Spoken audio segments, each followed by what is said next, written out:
성도님들 반갑습니다. 오후 시간에 또 뵙게 되어서 너무 감사드리고요.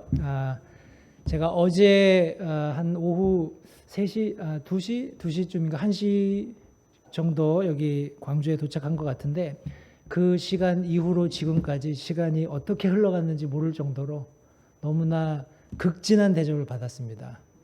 와서 임금처럼 왕처럼 이렇게 대접을 받았는데, 차상욱 목사님은 여러분들을 대표해서 섬겨주신 것이고, 우리 성도님들이 또 격려하시고 기도하시고 동의해 주셨기 때문에 그런 대접이 저와 우리 함께한 우리 가족에게 있을 수 있었다고 생각을 하고, 다시 한번 성도님들께 깊은 감사의 말씀을 먼저 드리고 우리 제 소개를 좀 하겠습니다. 오전에는 아무래도 예배에 집중해야 됐기 때문에 제 개인적인 그런 말씀은 많이 못 드렸는데, 오늘 이 말씀 안에서 제가 전체적으로 제 개인적인 그런 좀 부분들을 많이 말씀을 드릴 텐데, 우리 차 목사님 소개해 주신 대로 저는 사랑하는 제 아내 박선경과 사이에 세 아이가 있습니다. 이 아이들은 첫째 두 아이는 호주에서 태어났어요. 저희가 결혼하고 바로 호주에 가서 한 4년 반 정도 있으면서 첫째,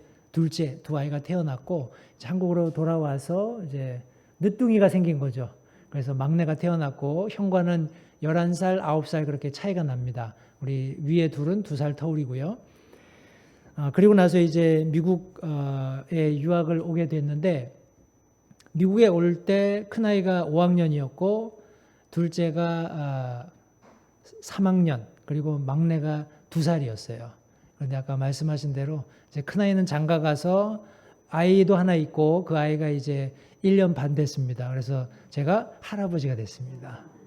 그리고 둘째 아이는 위스콘신이라는 주에서 그 교회 아래에 있는 크리스찬 스쿨 지금 5학년 담임 선생님 하면서 이제 올해가 2년째입니다. 그리고 막내 아이는 이제 한국 나이로 18살이 됐고, 이제 고3 이제 6월 달에 졸업을 합니다. 그러면 이제 미국은 9월 학기거든요. 그래서 9월이 신학기예요. 그래서 9월에 이제 웨스트코스트 제가 졸업했고 우리 큰아이 둘째 아이 다 졸업한 그 신학교에 이제 입학을 하게 됐습니다. 뭐 제가 한 거 아무것도 없고요. 하나님 은혜입니다. 하나님께서 그렇게 해주셨고, 아이들이 감사하게 잘 자기들이 듣는 말씀에 순종해서 오늘에 이르렀다고 생각을 합니다. 오늘 나누게 될 이 말씀도 어떻게 보면 이제 미국에서 있었던 지금까지의 제 그런 삶의 그런 족적들을 제가 하나하나 되짚어 보면서 성도님들과 이 말씀을 나누면 좋겠다 하고 오래전에 준비했었고, 제가 지난주에 행당동 교회에서 오전에 설교를 했었는데, 오늘 이 시간에 우리 성도님들과 말씀을 나누고 싶습니다. 이 말씀은 제 개인적인 간증이기도 하기 때문에 좀 편안한 마음으로 들으셨으면 좋겠어요. 제가 본문으로 삼은 누가복음 4장 21절, 22절 우리 앉으신 채로 제가 하나님의 말씀을 받들어 읽겠습니다. 좀 편안한 마음으로 과연 이 말씀이 오늘 나에게는 어떤 의미가 있을까 하는 질문을 가지고 말씀을 천천히 읽으시면서 제가 나누게 될 말씀을 통해서 우리 함께 해답을 얻는 그런 시간이 되었으면 좋겠습니다. 누가복음 4장 21절 그리고 22절 상반절까지 있는 말씀만 제가 읽겠습니다. 그분께서 그들에게 말씀하기 시작하시되 이 성경 기록이 이날 너희 귀에 성취되었느니라 하시니 모두가 그분에 대해 증언하고 그분의 입에서 나온 은혜로운 말씀들에 놀라서. 본문의 말씀을 가지고 그분의 입에서 나온 은혜로운 말씀들, 이런 제목으로 함께 말씀을 나누겠습니다. 말씀 위해서 잠시 기도하겠습니다. 살아계시고 또 사랑과 은혜가 풍성하신 아버지 하나님, 이 복된 주일 오후 예배를 통해서 다시 한번 주님 사랑하시는 우리 반석 성서침례교회 성도님들과 말씀으로 교제할 수 있는 귀한 특권 허락해 주신 것을 이 시간 다시 한번 감사드립니다.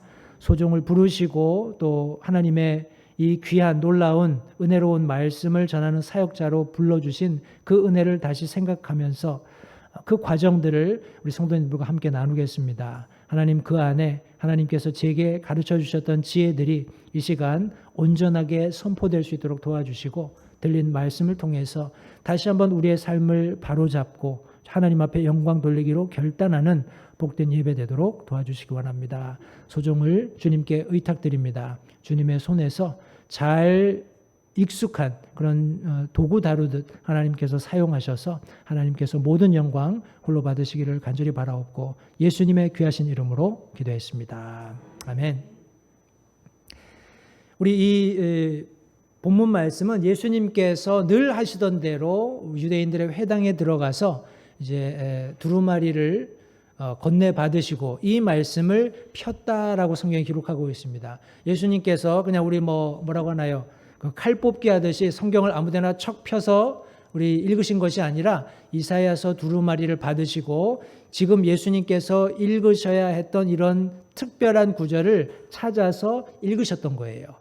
성도님들, 그 시대의 성경은 우리가 오늘날 사용하고 있는 성경처럼 장절이 없죠. 그래서 이사야서 몇 장 몇 절 이렇게 찾은 것이 아니라 그 두루마리를 펴셨을 때 그것은 우연이 아니라는 겁니다. 예수님께서 특별한 목적을 가지시고 그 말씀을 읽으신 이후에 예수님께서 이 성경 기록이 이날 너희 귀에 성취되었다라고 말씀하셨어요. 우리 이 말씀을 말씀이 있기까지 그 전에 있었던 세 가지 중요한 사건을 살펴보면 먼저 예수님께서 30살 즈음 되셨을 때 침례를 받으신 것을 우리 누가복음 3장에서 기록하고 있습니다. 그때 성령 하나님께서 비둘기의 형상으로 예수님의 머리 위에 올라오시고 하나님께서 이는 내 기뻐하는 아들이다 그의 말을 들어라 하는 음성을 듣게 된 것을 성경이 기록하고 있습니다. 성령께서 임하시고 그리고 4장에 보니까 4장 1절에 예수님께서 성령에게 이끌림을 받으시고 우리 마귀에게 시험당하시는 그런 장면이 우리 성경에 또 기록되어 있습니다. 그리고 우리 누가복음 4장 14절 15절 말씀해 보시면 여기 성령님의 충만함을 받아서 권능을 가지시고 이제 하나님의 사역을 하는 장면이 기록되어 있습니다. 마치 그리스도인의 삶을 요약해 놓은 것 같아요. 성도님들, 우리가 구원받을 때 성령께서 우리 마음 가운데 임하시게 됩니다. 그리고 우리 마음 가운데 계시면서 성경은 인을 치신다 이렇게 묘사하고 있죠. 왕의 인을 쳤다라는 의미는 어떤 누구도 그 인을 뗄 수 없습니다. 왕보다 왕을 능가하는 그런 능력과 힘을 갖지 않은 이상 그 인은 절대 뗄 수 없습니다. 그런 인을 치시는 성령께서 우리 안에 거하실 때 성도님들, 우리가 확실한 단번에 받는 영원한 구원을 받게 되는 것입니다. 그런데 구원을 받았다고 하나님께서 우리를 하늘나라로 쫙 데려가시면 참 좋을 텐데 이 땅 가운데 남겨두셨다는 말이죠. 하나님께서 목적과 분명한 뜻을 가지고 저와 여러분들을 이 땅에 두셨음을 성도님들 기억하시기 바랍니다. 그런 과정 가운데 많은 고난이 있습니다. 많은 어려움들이 있어요. 그러나 그럼에도 불구하고 우리가 그 믿음을 지키고 하나님께서 우리에게 부탁하신 사역들에 충성스럽게 일하게 될 때 언젠가 하나님께서 약속하신 그 영광스러운 날을 맞이하게 될 것을 성경은 말씀하고 있고 예수님께서는 그 모든 사역을 이루셨습니다. 그런데 여기 예수님께서 특별히 말씀하고 계시는 오늘날 성경 기록이 너희 귀에 성취되었다 하신 말씀은 이사야서에 있는 말씀이었습니다. 이사야서 61장 1절부터 3절 말씀해 보시면 주 하나님의 영께서 내게 임하셨으니 이는 주께서 내게 기름을 부으사 온유한 자들에게 좋은 소식을 선포하게 하셨기 때문이라. 그분께서 나를 보내신 것은 마음이 상한 자들을 싸매고 포로된 자들에게 자유를, 결박된 자들에게 감옥에서 노임을 선포하게 하려 하며 또 주의 받아주시는 해와 우리 하나님의 원수 갚으시는 날을 포고하고 애곡하는 모든 자를 위로하게 하려 함이며 라고 기록하고 있습니다. 이 말씀을 읽으시고 두루마리를 다시 건네주신 후에 이 말씀이 오늘 너희 귀에 성취되었다라고 말씀하셨어요. 성도님들이 우리 그리스도인으로서 우리 그리스도인의 삶, 우리 신앙생활이라고 하죠. 이런 신앙생활을 하시는 과정 가운데 하나님의 말씀이 여러분들 개인의 삶에 성취되신 적이 있으신가요? 구원받은 이후에 과연 하나님께서 우리 개개인을 향한 그 완전하고 실수하지 않으시는 하나님께서 가지신 그 뜻을 과연 성취하신 적이 있으신가요?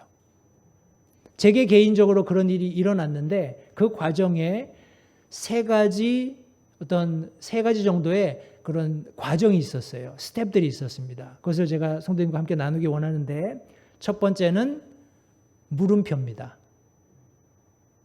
물음표. 제가 2007년도에 미국에 유학을 갔습니다. 2007년도에 미국을 유학 가서 저는 이제 그 전에 행당동 교회에서 우리 차성원 목사님 전도사 시절에 같이 저는 찬양 사역자였고 우리 전도사님은 그때 우리 차 목사님은 중고등부 담당 사역자였어요. 그래서 저는 개인적으로 차 목사님이 언젠가는 크게 될 것이다라고 생각을 하고 있었는데 정말 크게 됐습니다. 그죠? 우리 광주에 있는 우리 반석 성서 침례교회 담임 목회자로 초빙일 됐으니 이보다 더 큰 영광이 어디 있습니까? 그죠? 예, 우리 성도님들이 기쁘게 받아주시고 계속 기도하시면서 협력해주고 계셔서 아마 우리 모르긴 몰라도 진용철 목사님의 그런 사역에 버금가는 귀한 사역을 이루시리라고 믿습니다. 우리 이제 그 찬양 사역을 한참 하던 차에 이제 한 해 두 해 찬양 사역을 하다 보니까 저 나름대로 이제 교회 안에 찬양 시스템을 좀 갖춰야 되겠다. 이런 뭐 음악 장비가 아니라 이런 좀 체계적인 찬양 사역의 포맷을 좀 가졌으면 좋겠다. 그런 생각을 해서 이제 매년 조금씩 발전을 시켰어요. 그런 과정에 이게 도저히 내 실력만으로는 부족할 것 같다. 내가 뭔가 좀 더 배워서 교회 찬양 사역에 이바지하는 것이 좋지 않겠는가 하는 그런 생각을 하게 됐어요. 그러던 차에 이제 어떤 형제님을 통해서 제가 웨스트 코스트 베프티스트 칼리지, 웨스트 코스트 침례 신학교를 소개받았습니다. 그리고 정말 일사천리로 모든 그런 유학 과정들이 진행이 돼서 뭐 굉장히 빠른 기간에 제가 유학을 가게 됐어요. 그래서 2007년도에 가족들을 다 데리고 남들은 다 불가능하리라고 생각했던 그 영사 인터뷰를 거쳐서 다행히 유학을 가서 이제 처음 학기를 맞이했습니다. 처음 저는 뮤직 메이저를 했고요. 이제 찬양대 그런 찬양 사역자로 제가 다시 와서 섬기겠다는 생각을 가지고 갔었기 때문에 이제 음악 뮤직 메이저를 하고 이제 1년 2번 학기를 거칠 즈음에 신기하죠. 제 머릿속에 이렇게 커다란 퀘스천 마크가 하나 당 떠다니는 거를 제가 느꼈어요. 뭘까? 과연 왜일까? 하나님께서 나를 왜 이곳에 보내셨을까? 나는 틀림없이 찬양 사역자로 찬양을 잘 배우고 다시 이제 한국에 가서 행당동 교회에서 열심히 내가 찬양 사역하면은 된다고 생각하고 왔는데 뭔가 마음속에 계속 어떤 풀리지 않는 그런 퀘스천이 있는 거예요. 그런 물음이 계속 물음표가 계속 있는 동안에 제 삶은 멈추지 않았습니다. 계속 수업 가야 되고 우리 아이들 뭐 학교 다닐 때니까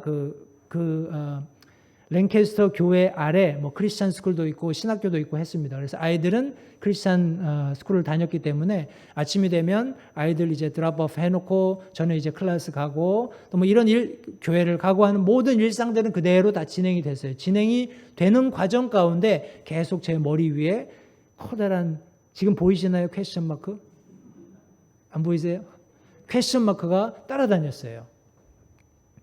그러다가 하루는 이제 아이들 학교 끝나는 거 기다리면서 이제 제 차에 앉아가지고 말씀을 이렇게 매일의 경건의 시간 이렇게 얘기하잖아요. 데일리 디보션 하고 있는데 마침 이 말씀을 읽고 있었습니다. 누가복음 4장 즈음에 이렇게 말씀을 읽는데 이 말씀이 포함되어 있어요. 그분의 입에서 나오는 모든 은혜로운 말씀들로 인해서 사람들이 놀랐다. 과연 그 은혜로운 말씀이 뭘까 하는 그런 궁금증을 가지고 이 말씀을 읽고 그렇게 이제 하루를 보내고 그때가 마침 그 랭캐스터 교회에서는 우리 신학생들 그리고 교회의 청소년들을 위해서 컨퍼런스를 굉장히 많이 합니다. 이런 뭐 사경회 같은 걸 많이 하는데 그때 했던 컨퍼런스가 뭐였냐면 Church Planters Conference입니다. 다시 말해서 교회 개척자들을 위한 이제 컨퍼런스. 이제 뭐 어떻게 딱 국한된 것은 아니지만 우리 신학생들 그리고 교회 이런 개척을 위해서 헌신된 사역자들 또 교회 성도들 이런 분들을 위해서 이렇게 진행했던 컨퍼런스인데 그때 제가 여기 맨 앞자리에 앉아 있었어요. 맨 앞자리에 앉아 있었고 말씀이 막 진행되고 있는데 갑자기 이 강사님이 이렇게 옆으로 이렇게 나오시더라고요. 이렇게 나오시더니 손가락으로 저 있는 데를 딱 가르치면서 지금 당신의 마음속에 있는 그것이 바로 하나님의 뜻입니다. 그때 제 마음속에 아침에 읽었던 그 말씀이 있었거든요. 그분의 입에서 나온 모든 은혜로운 말씀. 이제 그때 하나님께서 제게 해 주시는 말씀은 내가 이것을 하기 원한다. 이렇게 말씀하시는 걸로 저는 들었어요. 이 은혜로운 말씀을 내가 전달해 주기를 바란다. 이제 저는 열심히 빠져나갈 구멍을 찾았죠. 빠져나가고 싶은 그런 마음 때문에 빠져나갈 구멍을 찾았어요. 나는 아닐 거야. 나는 이거를 할 수 없어. 나는 찬양 사역하러 왔는데 어떻게 내가 말씀 사역을 할 수 있겠나. 그런 여러 가지 갈등이 있었는데 아무리 둘러봐도 빠져나갈 구멍이 없더라고요. 딱 그 아시죠? 이렇게 영화 같은 데 보면은 갑자기 무대 조명이 다 꺼지면서 핀포인트가 쫙 비치면서 막 그런 기분이었어요. 제 주위에 예배당이 뭐 엄청나게 컸기 때문에 수천 명의 학생들, 성도들, 뭐 그 교회 개척하기 원하는 사역자들이 앉아 있는데 왜 하필이면 나한테 핀포인트가 딱 떨어지는지 그러면서 하나님께서 저를 부르시는 그런 소리를 듣게 되었습니다. 그래서 그때 하나님 앞에 나가서 말씀 사역자로 헌신하고 오늘에 이르렀는데 그것이 2008년 4월 2일이었습니다. 성도님들 우리 때때로 우리가 그런 퀘스천 마크를 가지고 인생을 살다 보면 하나님께서 즉시 대답해 주시는 때도 있습니다. 그런데 대개의 경우 그렇지 않아요. 그죠? 내가 그런 물음표를 가지고 왜 하나님께서 이런 일을 내게 허락해 주셨을까? 왜 하나님께서 나를 이런 상황 가운데 두셨을까라는 질문을 계속 던지지만 하나님께서 명확하게 대답해 주지 않으시는 경우들이 성경에도 나타납니다. 성도님들 요셉을 아시죠? 성경에 요셉이 처음 나타났을 때 그가 17살이었어요. 17살이었는데 그가 하나님께서 그에게 주었던 꿈을 성취하실 수 있도록 모든 어떤 밑바탕을 마련해 놓는 데까지 13년이 걸렸습니다.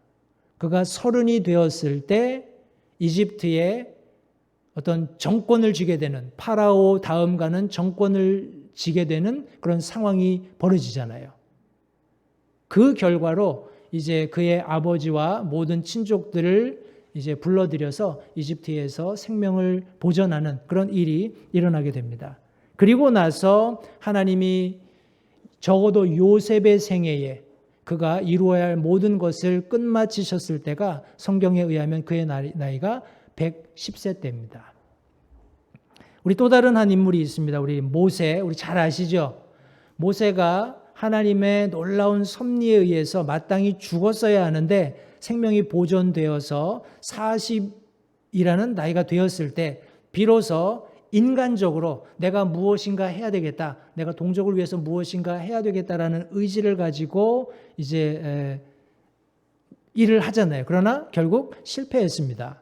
그래서 미디안 광야로 도망가서 거기서 목동으로 40년을 지내면서 훈련받고 결국 하나님께서 그가 여러 가지 변명을 함에도 불구하고 그를 불러서 이집트로부터 이스라엘 백성들을 구원해내는 그런 놀라운 종으로 사용했습니다. 그리고 그가 그런 사역을 한 지 40년이 되었을 때 하나님께서 그를 데려가셨어요.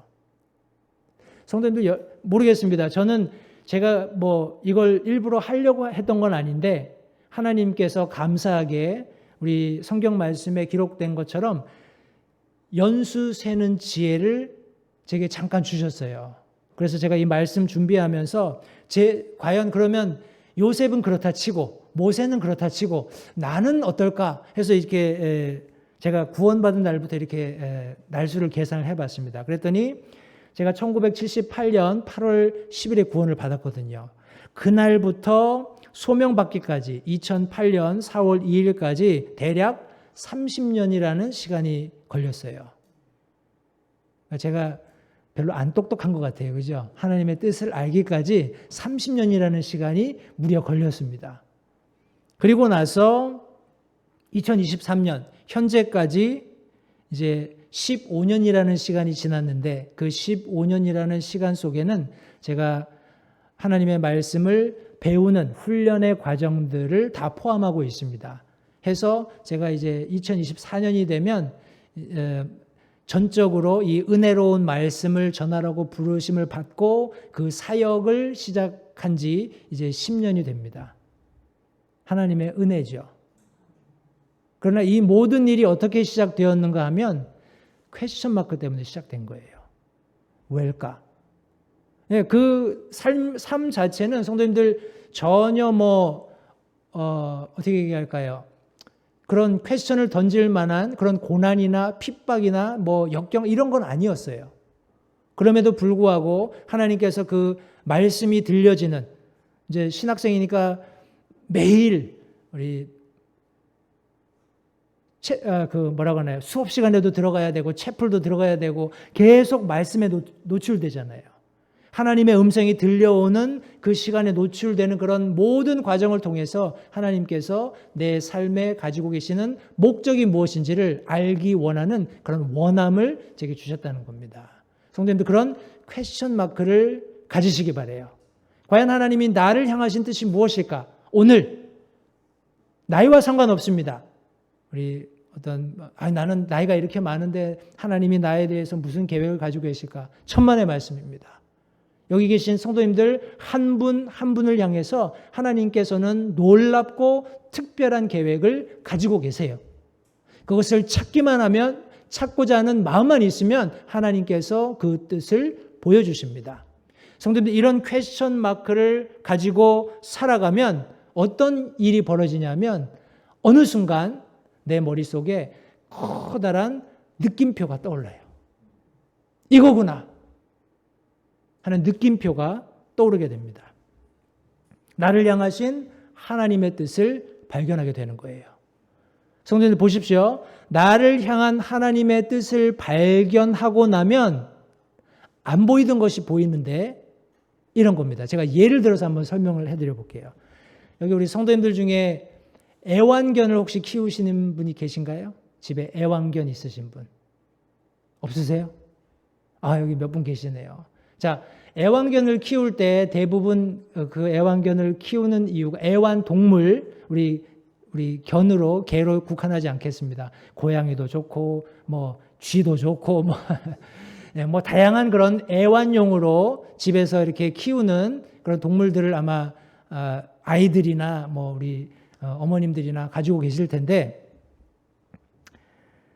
왜 키우실까요?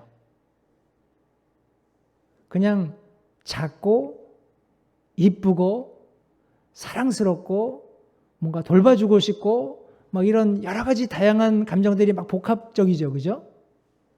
근데 제가 여기 한국의 창조과학회라는 데가 있잖아요. 근데 미국에도 그런 모임이 있고 그런 창조과학과 관련된 것들을 이렇게 사람들에게 가르치는 그런 구원받은 그리스도인들이 있습니다. 그 분 중에 한 분이 이런 얘기를 하셨어요.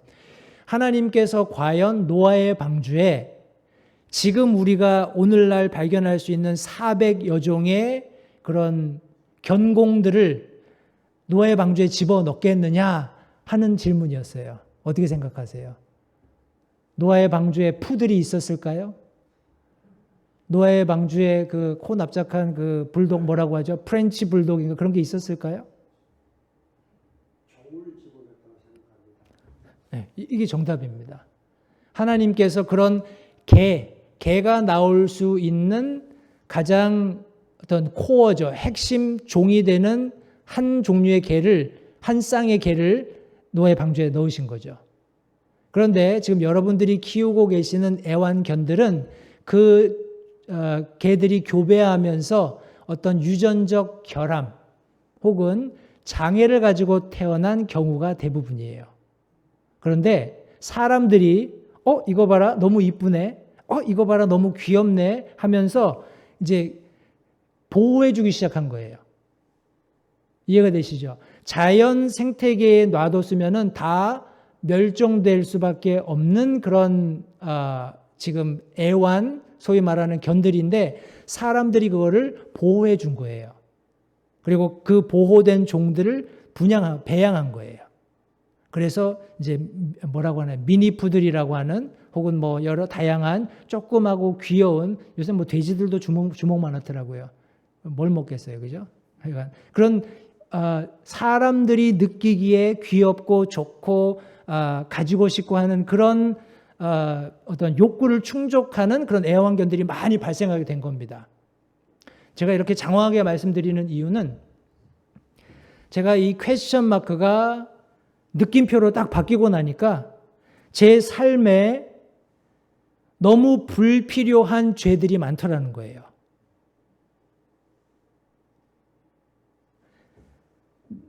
내가 욕심내지 않으면 다 없어져 버려야 되는 게 마땅한데 내 욕심 때문에 그것들을 다 가지고 있었던 거예요. 그게 보이기 시작하는 거예요.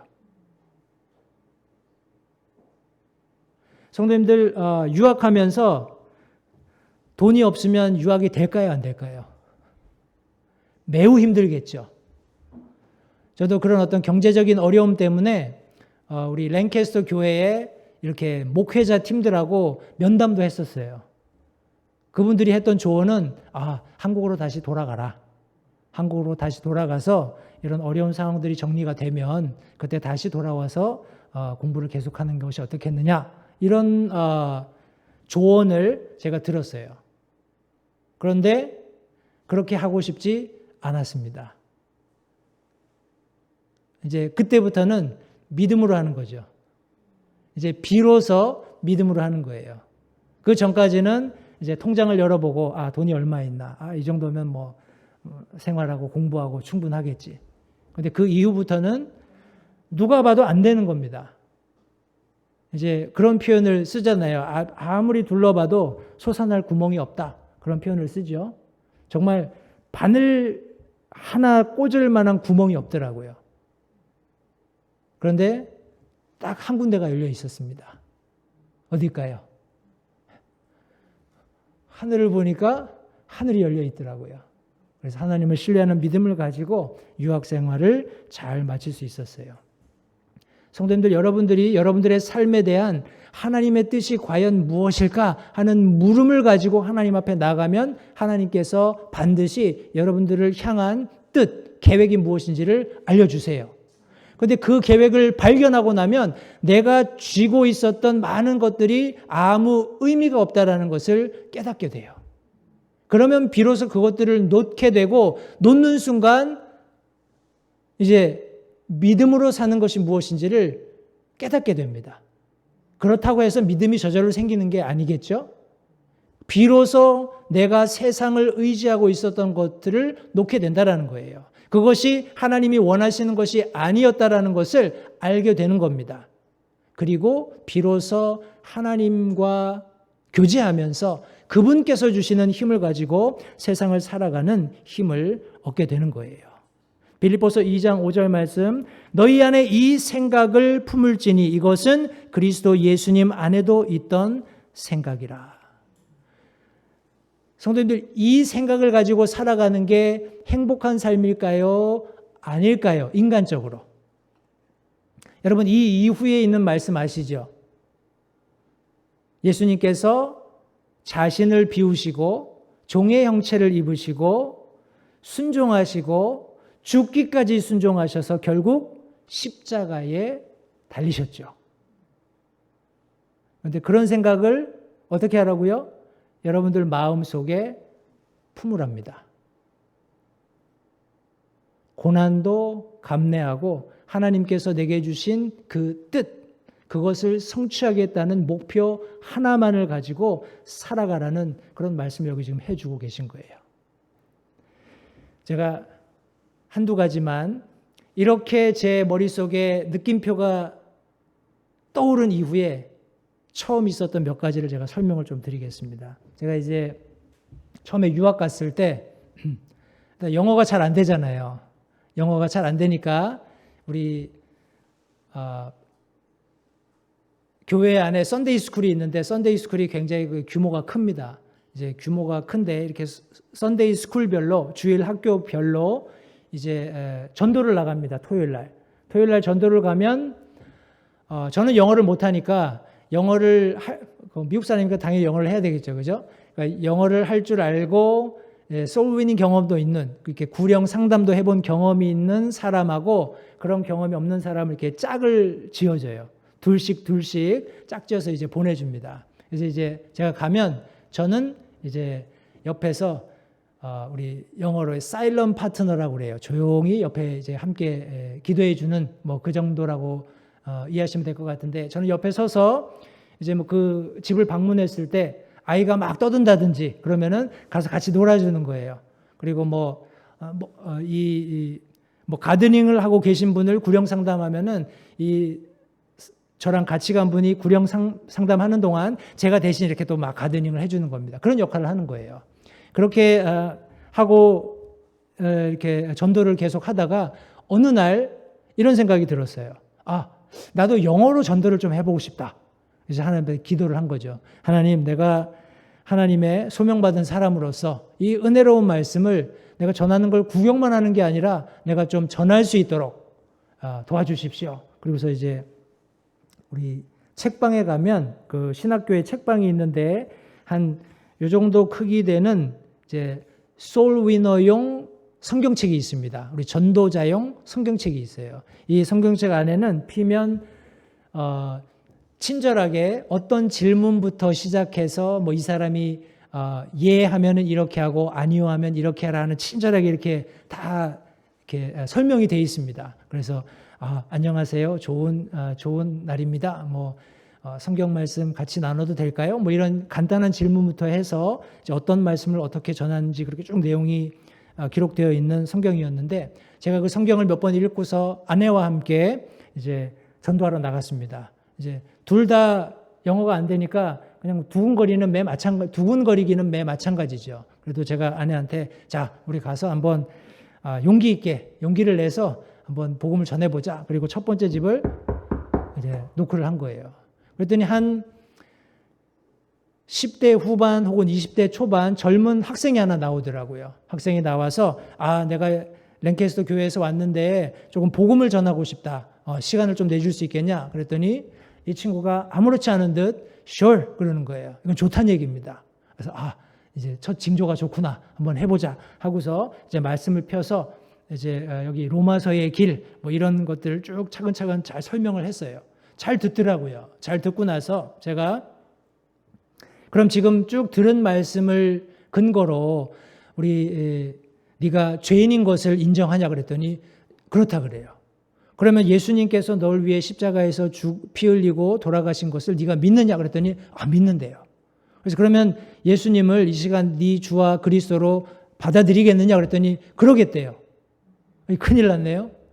저는 이 영접 기도하는 것까지 한 번도 해본 적이 없거든요. 물론 제가 구원받고 영접 기도 다 했지만 이제 영어로 이 사람한테 가르쳐 줘야 되는데 큰일 났다 싶은 생각에 이렇게 보니까 여기 영접 기도하는 게 적혀 있더라고요. 그래서 네가 이 말씀을 다 온전히 믿는 믿음을 가지고 하나님 앞에 나가서 기도하면 구원받는데, 내가 지금 여기 이렇게 기도하라고 읽어주는 이 내용을 반복하는 게 구원은 아니다. 기도를 그냥 따라하는 것이 구원이 아니라 이런 방식으로 네가 죄인됨을 고백하고 예수님이 흘리신 그런 보혈을 믿는 그분의 공로를 인정하고 그분께 나가서 예수님을 영접하는 그런 기도를 하나님께 올리면 구원받을 수 있다 설명을 하고, 이제 안 되는 영어를 가지고 손짓발짓 해가면서 이제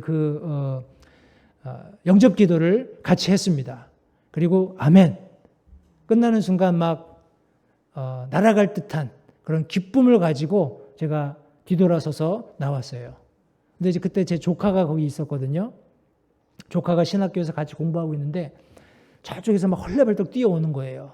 헐레벌떡 막 뛰어오면서 삼촌 삼촌 막 불러요. 그래서 왜? 그랬더니 자기도 가서 복음을 전했는데 이 사람이 다 인정하고 지금 예수 믿겠다 그런대요.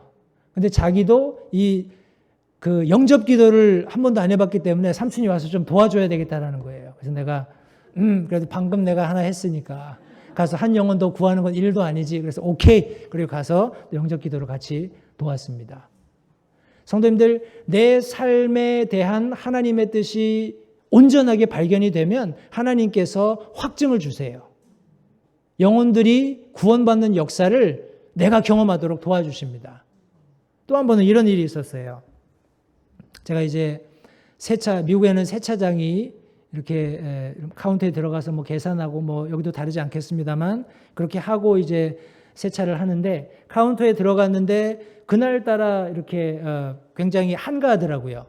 원래는 좀 사람들이 북적북적 하던 그런 세차장이었는데 그래서 기다리는 동안에 거기서 이제 카운터에서 일하는 아가씨가 별로 바빠 보이지 않아서 제가 그냥 다가가서 야, 내가 랭캐스터 교회에서 왔는데 내가 복음을 좀 전하고 싶다. 어떻게 좀 괜찮겠냐 그랬더니 이 아가씨도 sure 그러는 거예요. 좋다 그러더라고요. 그래서 복음을 쭉 전했어요. 복음을 쭉 전하고 나니까 이 아가씨도 예수님을 믿겠다는 겁니다. 그래서 같이 기도하고 구원받았어요. 그리고 나서 제 이제 전도지에다가 이름하고 전화번호 적어주고 집에 왔어요. 그런데 얼마 있다가 전화가 온 거예요. 그 자매 이름이 줄리아였어요. 제 아내 이름, 영어 이름과 같은데 이 줄리아 자매가 전화가 와서 지금 빨리 세차장으로 와달라는 거예요. 그래서 왜 그러냐 그랬더니 와보면 안 돼요. 그래서 그냥 부랴부랴 차를 몰고 세차장으로 갔습니다. 여러분 이제 캘리포니아에 가시면 아시겠지만 캘리포니아에는 이렇게 남미 사람들이 많아요. 그 히스패닉 계열들이 많습니다. 뭐 멕시코를 포함해서 무슨 뭐 과테말라니 엘살바도르니 이런 나라의 분들이 굉장히 많아요. 이런 분들이 처음 미국에 들어오면 주로 캘리포니아에 많이 거주하는데 캘리포니아에 어느 정도 거주한 분들은 바이랭구얼 두 가지 언어를 같이 합니다. 영어도 하고 스페니셔도 해요. 그런데 지금 이 줄리아 이 자매가 자기 그 카워시 하는데 막 이제 오신 것 같아요. 한 남자분이 있는데 복음을 전한 거예요. 복음을 전했는데 이 친구가 긍정적으로 반응을 하는 거예요. 자기도 뭐 예수 믿고 싶다 막 이런 식으로 얘기를 한 것 같아요. 그러니까 이제 막 급하게 저를 찾은 거예요. 와서 이 사람한테 복음을 좀 전해달라고. 이 사람이 예수님 믿고 싶어 한다고. 그래가지고 저는 열심히 다시 줄리아 자매한테 영어로 설명을 하고 이제 이 줄리아 자매는 이제 이 남자분한테 스페니쉬로 계속 통역을 해주고 이렇게 해가지고 이분이 또 구원을 받았어요. 놀랍지 않습니까? 저는 그 현장에서 그냥 정말 뛸 듯이 기뻤습니다. 그런 놀라운 하나님의 그런 역사하심, 내 삶의 분명한 목적을 발견했을 때 하나님께서 보여주시는 특별한 은혜가 있었다는 것을 성도님들께 말씀드리고 싶습니다. 제가 하나가 더 있는데 짧게 요약해서 말씀드릴게요. 저희가 한참 어려울 때, 정말 경제적으로 굉장히 많이 어려울 때 이제 토요일이 됐어요. 토요일이 됐는데 전도를 나가고 싶은 그런 마음이 전혀 없더라고요. 너무 좀 낙심도 되고 하나님이 하지 말라는 뭘 먹을까 막 이런 걱정도 들고 그런 상황이었는데 토요일이 되어서 그래도 전도는 빼먹으면 안 될 것 같아서 우리 아내하고 아이들 셋을 다 태우고 이제 전도하러 나갔습니다. 이제 저희들이 배정된 그런 지도를 가지고 이렇게 쭉 전도를 하는데 저는 막내 아이를 데리고 갔던 것 같고 이제 아내는 이제 큰 아이 둘째 아이들을 데리고 이쪽 길로 이렇게 갔던 것 같아요. 그리고 이제 다 끝나고 돌아오는데 아내가 이제 저쪽에서 감격에 찬 환한 미소를 이렇게 눈시울이 붉어진 모습으로 하고 오더라고요. 그래서 나중에 차에 타서 제가 물어봤어요. 왜 뭐 때문에 이렇게 눈물이 글썽글썽하냐 그랬더니 얘기를 해주는 거예요. 자기가 이렇게 집마다 이렇게 문을 두드리고 노크를 하고 전도를 하려고 다니는데 한 집에서 문을 열어주는데 아주 연세가 많이 드신 머리가 하얀 할머니가 나오시더라는 거예요. 그래서 그 할머니한테 들어가서 할머니 우리가 랭캐스터 교회에서 왔고 할머니에게 복음을 좀 전하고 싶습니다. 그렇게 얘기했더니 할머니가 제 아내를 이렇게 쳐다보시더래요. 이렇게 쳐다보시더니 잠깐만 기다리라고. 그러더니 안에 들어가서 뭘 가지고 나오셔서 우리 아내 손에다 이렇게 꼭 쥐어주시더래요. 그래서 뭔가 하고 봤더니 뭐 정확한 금액은 제가 기억이 나지 않는데 그 할머니가 이거 가져가서 아이들이랑 맛있는 거 사 먹어라. 그렇게 하고 손에다 쥐어주셨다라는 거예요. 그때 그 아내가 느꼈던 뭐라고 할까요? 감동. 하나님이 살아계시구나. 하나님이 우리 찬송 가사에처럼 참새도 돌보신다고 했는데 하물며 우리 가정을 향해서 하나님이 이런 사랑을 베풀어주고 계시는구나. 그것을 절실하게 깨달았다는 거예요. 성도님들, 부부는 일심동체죠. 제가 소명받았다고 해서 아내가 소명받은 것은 아니지만 그 가정 안에서 하나님을 향한 동일한 사랑이 발견되지 않으면 같이 사역하는 것이 굉장히 어렵습니다. 심지어 욥의 아내처럼 네가 순전함을 지키느냐? 하나님을 저주하고 죽어라. 그 심정도 성도님 이해를 하셔야 돼요. 그런 예들이 얼마나 많겠어요. 그런데 감사하게 하나님께서 제 아내에게도 그런 놀라운 하나님의 은혜, 돌보심, 뜻을 발견한 사역자들을 향한 하나님의 사랑을 보여주셨다는 거예요. 그래서 그 느낌표가 아주 감격스러운 그런 나날을 보내서 오늘에 이르게 되었습니다. 그리고 제가 시간을 지나면서 마지막으로 관심을 가지게 된 것이 무엇이냐면 마침표예요. 마침표. 퀘스천으로 시작했습니다. 그런데 하나님께서 느낌표를 제 삶에 주셨어요. 그리고 이제 제가 관심 갖는 것은 마침표입니다. 성경에는 한 번 죽는 것은 사람들에게 정해진 것이다 라고 말씀하고 있어요. 이것은 인류 6,000년 살을 통해서 그 어떤 사람도 거부할 수 없었던, 그 어떤 사람도 부인할 수 없었던 진리입니다. 우리 진시 황제나 이런 많은 권력가들이 어떻게든지 이것을 피해보기 위해서 부단히 노력했죠. 그러나 성공한 사람이 있었나요? 우리 진시 황제의 무덤을 보면서 참 부질없구나 하는 것을 깨닫게 됩니다. 그러나 유일하게 한 분, 예수 그리스도만이 죽음의 권세를 깨트리시고 하나님께서 죽음으로부터 일으켜 세우신 첫 번째 열매가 되셨어요. 그분을 믿는 모든 사람들이 그와 같은 종류의 열매로 부활하게 될 것을 성경은 약속하셨습니다. 성도님들, 저와 여러분들의 마침표는 이미 정해져 있는 겁니다. 세상 사람들을 뒤쫓지 마세요. 우리 디모데후서 4장 1절부터 8절 말씀인데 제가 이 말씀을 찬찬히 읽겠습니다. 성도님들, 마음속 깊이 이 말씀이 무엇을 의미하는지 생각해 보시기 바라요.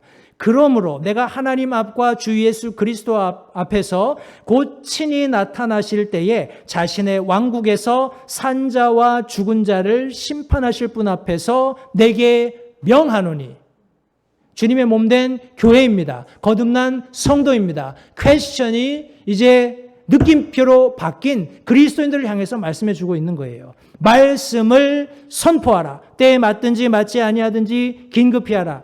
모든 오래 참음과 교리로 책망하고 꾸짖고 권면하라. 이것이 사도 바울이 특별히 디모데와 오늘날 하나님께서 삶의 목적을 분명하게 가르쳐 주신 믿는 거듭난 그리스도인을 향한 명령이라고 믿습니다.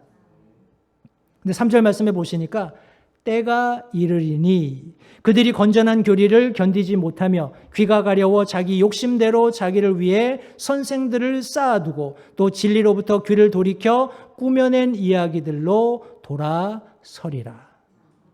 성도님들, 오늘날 장단점이 있겠습니다만 우리는 유튜브 시대를 살고 있습니다. 한국에서는 너튜브라 그러더라고요. 유튜브 시대를 살고 있어요. 아마도 우리 반석 성서침례교회 성도님들 중에도 개중에 유튜브를 통해서 다른 어떤 기독교 채널들을 듣고 계신 분이 있으신지 모르겠어요.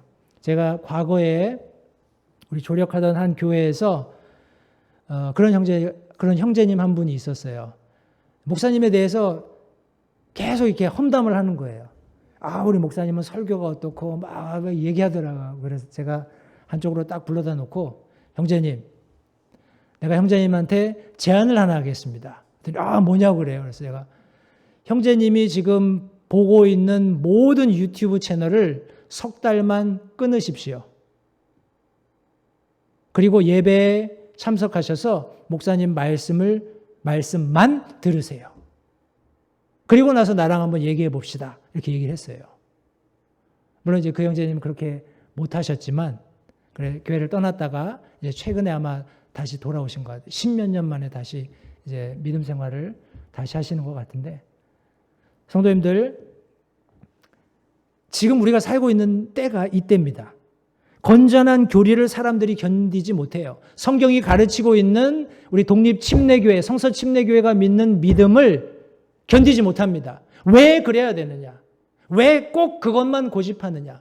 세상에 이렇게 좋은 게 많이 있는데 저 교회 가면 저렇게도 하고 이 교회 가면 이렇게도 하는데 그렇게 해서 사람들이 많이 모이지 않냐? 많이 부흥하지 않냐? 교회도 다시 세우고 번듯하게 이런저런 사역들을 하고 있지 않냐? 성도님들, 한 번도 하나님께서 저와 여러분들에게 가서 교회 건축을 해라, 혹은 이런저런 번듯한 사역을 해라, 이렇게 얘기하신 적이 없어요. 때를 얻든지 못 얻든지 가서 말씀을 선포하라는 거예요. 영혼을 구령하라는 겁니다. 그것이 하나님의 명령이에요. 근데 오늘날 많은 교회들이 잘못되어 갑니다. 왜냐하면 건전한 교리를 견디지 못해요. 귀가 가렵습니다. 자기의 어떤 욕심을 채워야 해요. 그 욕심을 채워주는 사람들을 쫓아다니는 겁니다. 성도님들, 하나님의 말씀이 선포될 때 그 말씀 아래 굴복하십시오. 나 자신을 성경이 말씀하는 것처럼 하나님 앞에 산 제사로 드려야 되는 겁니다. 내가 죽고 사도 바울의 고백과 같이 내 안에 사는 그리스도께서 내 삶을 사시도록 하는 것이 참된 그리스도인의 삶이고, 그것이 잘 믿음 생활을 마치는 유일한 길입니다. 교회 성장 별거 없습니다. 하나님께서 부탁하신 그 사역을 죽기까지 충성하면 됩니다. 그 일을 저는 틀림없이 우리 반석 성서침례교회가 해내시리라고 믿습니다. 우리 5절 말씀 보니까, 그러나 너는 모든 일에서 깨어있고 고난을 견디며 복음 전도자의 일을 행하고 내 사역을 온전히 입증하라.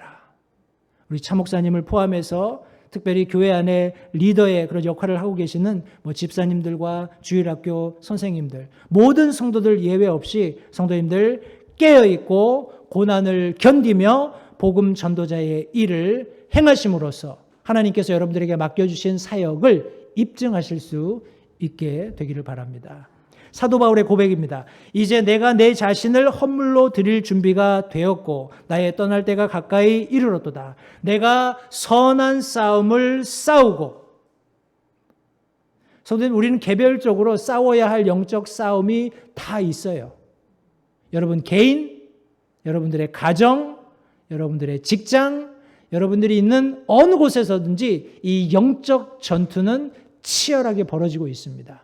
사도 바울 역시 내가 선한 싸움을 싸웠고 나의 달려갈 길을 마치고 믿음을 지켰은즉 이후로는 나를 위하여 의의 관이 예비되어 있나니 주 곧 의로우신 심판자께서 그날 그것을 내게 주실 것이요. 사도 바울의 확신입니다. 여기서 끝나는 게 아니에요. 내게만 아니라 그분의 나타나심을 사랑하는 모든 자들에게도 주시리라.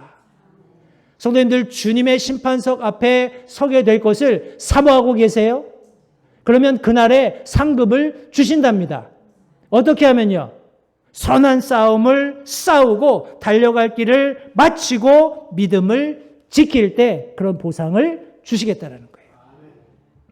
여러분들 하나님께서 예비하신 모든 면류관을 다 받을 수 있게끔 믿음으로 힘써 싸우시고 마지막 우리 마침표를 하나님의 말씀 가운데에서 찍게 되시기를 간절히 바랍니다. 더 많은 말씀들이 있는데 제가 요약을 하겠습니다. 제가 영어로 써놨기 때문에 영어로 먼저 읽고 제가 한글로 말씀을 드릴게요. Don't let your children follow the flow. 여러분의 자녀들이 세파에 휩쓸리지 않게 하십시오. 여러분들의 자녀들이 세파에 휩쓸리지 않도록 하십시오. 성도님들, 이것을 훈련하지 않으면 다음 세대에는 희망이 없습니다. 제가 한번 여쭤볼게요.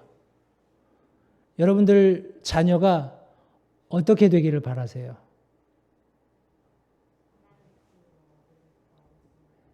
이렇게 연세 드신 모치님들은 항상 정답만 얘기하셔요. 믿음이 있으시기 때문에 그렇겠죠? 성도님들 대부분의 밖에 나가서 한번 물어보세요. 길거리를 가는 100이면 100, 아유, 자녀들이 어떻게 됐으면 좋겠어요? 하고 물어보시면 좋은 학교 나와서 좋은 대학 가고 좋은 직장 가서 돈 많이 벌고 좋은 집에 살고 아주 사업이 번창해서 떵떵거리면서 살았으면 좋겠습니다. 그럴 거예요. 맞죠?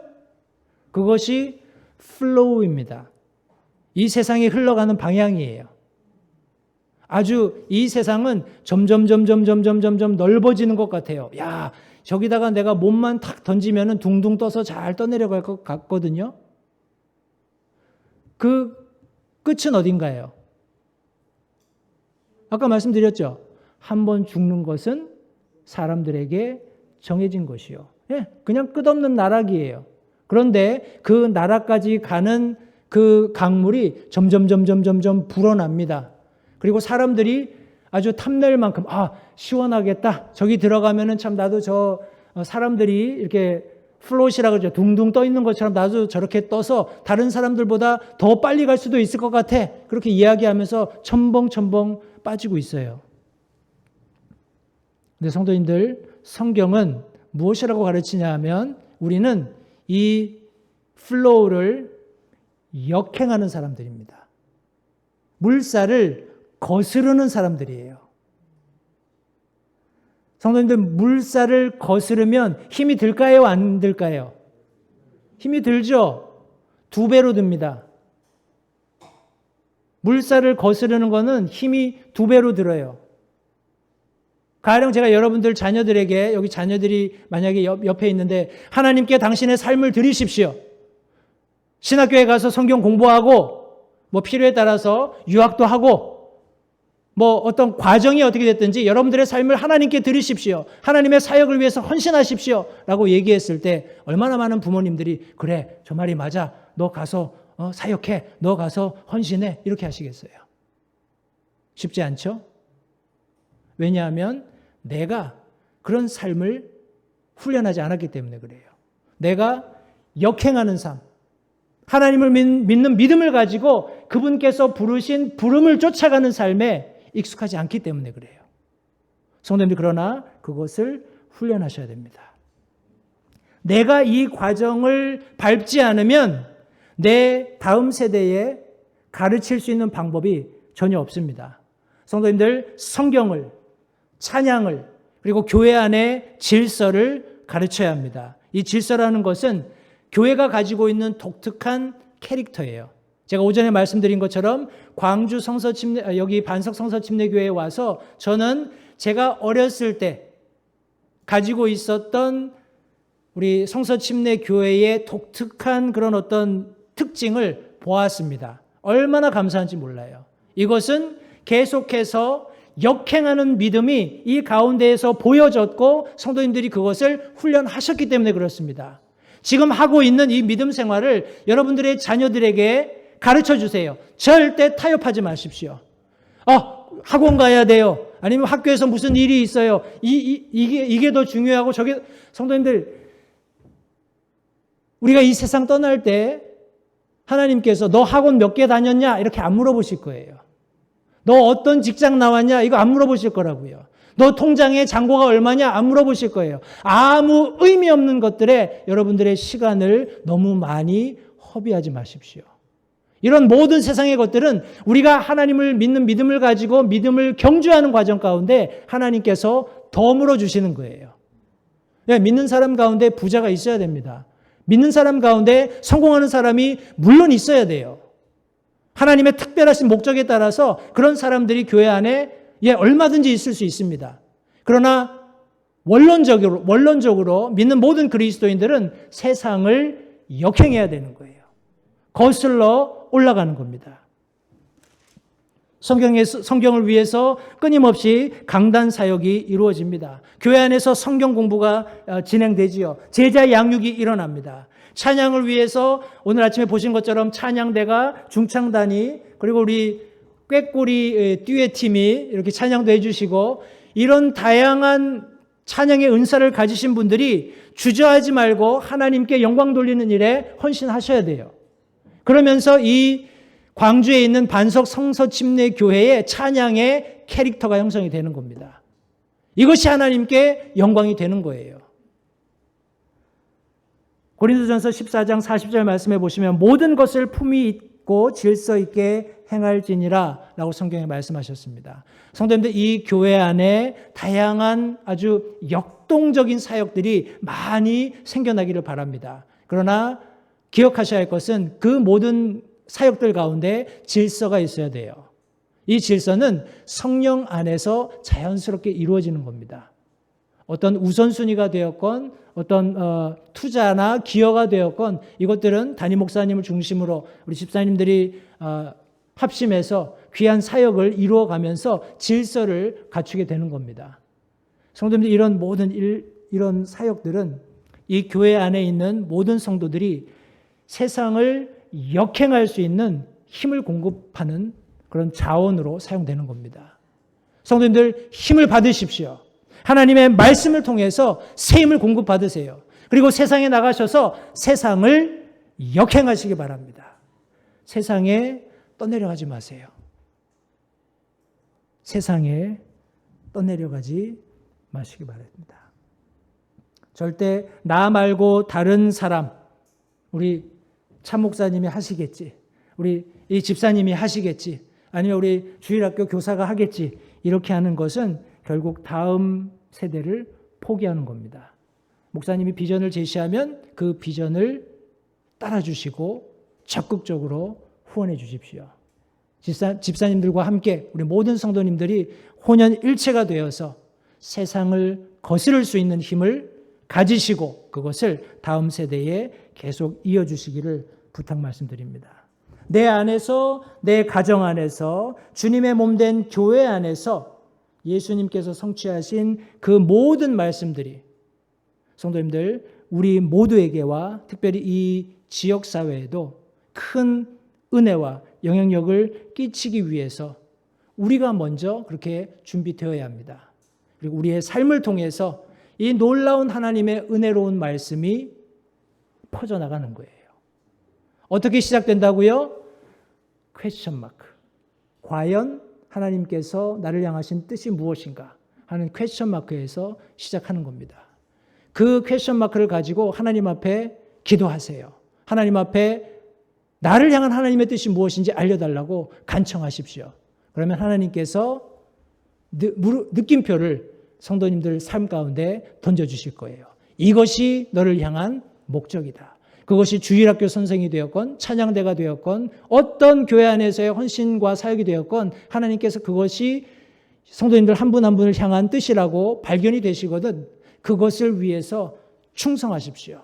그러면 하나님께서 약속하신 마침표대로 여러분들에게 큰 보상을 허락하실 겁니다. 다시 한번 부족한 소정에게 귀한 말씀으로 성도님들 섬길 수 있는 귀한 특권이 허락되어서 감사드리고 언제 다시 뵐 수 있을지는 모르겠지만 우리 차 목사님이 다시 불러주시면 와서 성도님과 함께 말씀으로 또 교제하기를 원합니다. 말씀이 마음밭에 잘 자리 잡을 수 있도록 기도하면서 그렇게 실천해서 하나님께 영광 돌리는 우리 광주 반석 성서침례교회 성도님들 되시길 바랍니다. 기도하겠습니다.